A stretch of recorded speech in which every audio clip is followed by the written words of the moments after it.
Penguin Random House Audio presents The Sea We Swim In: How Stories Work in a Data-Driven World by Frank Rose.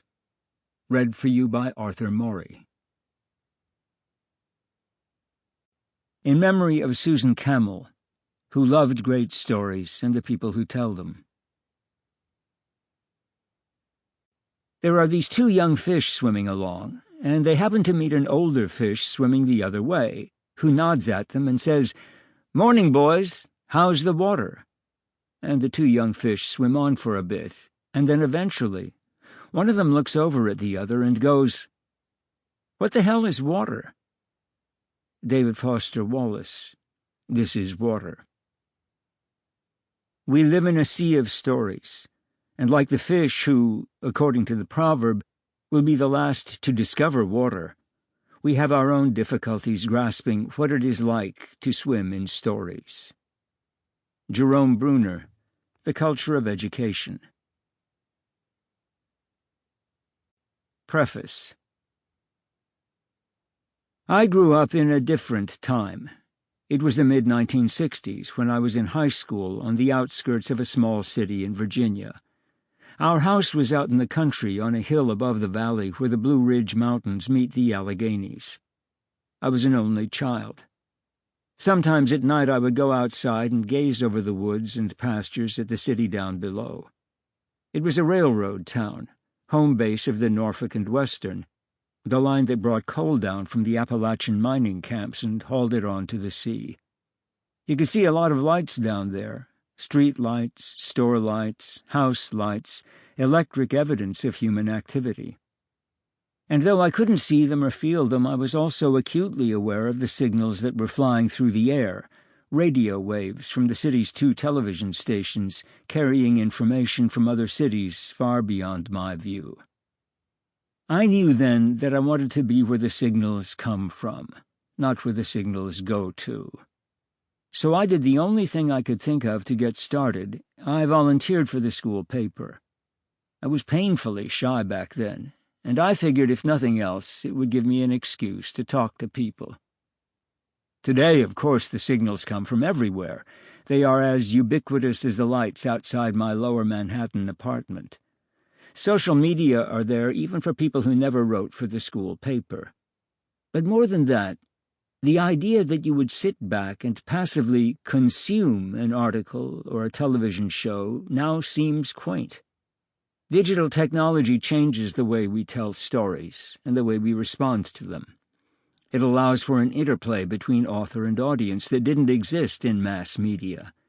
It blurs the line that made most of us passive receptors for more than a century. That was the subject of my last book, The Art of Immersion, published just as these changes were coming into focus. As a journalist for Wired reporting on media in the early 2000s, I could sense something happening. The first real tip-off came when I was interviewing James Cameron for a story on 3D. We were on a soundstage at Mel's Cité du Cinéma in Montreal, where Cameron was on hand for the shoot of Eric Brevig's Journey to the Center of the Earth, the first feature film to be made with Cameron's newly invented stereoscopic camera system. When I asked about Avatar, which had been in development for years but had yet to be greenlit, he described it as an Edgar Rice Burroughs-type manly adventure film that would exist not only on the big screen but in other forms that would let you delve deeper and deeper into the story and its world. Avatar, he said, would be the kind of fantasy that as a geek fan you can hurl yourself into. I think the role of this type of film should be to create a kind of fractal-like complexity. The casual viewer can enjoy it without having to drill down to the secondary and tertiary levels of detail. But for a real fan, you go in an order of magnitude and boom, there's a whole set of new patterns. This brief quote, this notion of going ever deeper, changed the way I thought about everything I was writing about.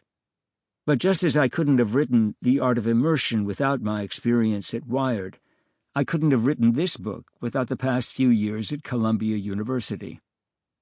In 2014, when I came to Columbia at the invitation of David K. Park, Dean of Strategic Initiatives at the time, and Ira Deutschmann, the independent film producer and then chair of the School of the Arts film program, I was able to continue my study of digital media in an academic environment rather than a journalistic one.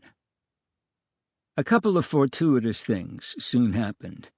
First, I partnered with Paul Woolmington, one of the most forward-thinking people in advertising, to create an executive education program in storytelling for people who need to know how stories work but aren't professional storytellers themselves, marketing executives, for instance. And I joined Lance Weiler's Digital Storytelling Lab, where, with Lance's support, I launched an awards program that would scrap the whole idea of categories, film, television, advertising, books, what have you, and honor the most innovative efforts in storytelling in any medium. Digital technology erases distinctions, so why try to hang on to them? That's the idea behind Columbia's Digital Dozen, Breakthroughs in Storytelling Awards, our annual list of the 12 most inventive digitally enabled stories from the previous year. It's also the idea behind this book. It's why, as you listen, you'll find yourself moving from movies to television to marketing to live performance to journalism and books and back again. Meanwhile, the executive education program has evolved from the one-day seminar I led with Paul to a more ambitious effort I've run on my own since Paul returned to advertising in 2016. We call it strategic storytelling because it's about how to tell stories that are strategic, that are designed to achieve a goal that is long-term and fundamental, as opposed to short-term, immediate, and tactical. Tactical stories are important, sometimes critical. They are what you need when one of your oil drilling platforms in the Gulf of Mexico explodes, killing nearly a dozen workers and injuring even more, and the subsequent oil spill fouls 1,300 miles of coastline. But that's also when you want to have a strategic story or two to fall back on. Maybe your organization has a wonderful heritage that speaks of trust built up over decades. Or better yet, maybe you have a sterling safety record and employees who have spoken volubly and unprompted about your efforts to keep this sort of accident from happening. No? Quite the opposite? And then your CEO gets tired and flustered and blurts out, "I'd like my life back," in a television interview. This is what happened with BP when its Deepwater Horizon exploded off the coast of Louisiana and sank in April 2010.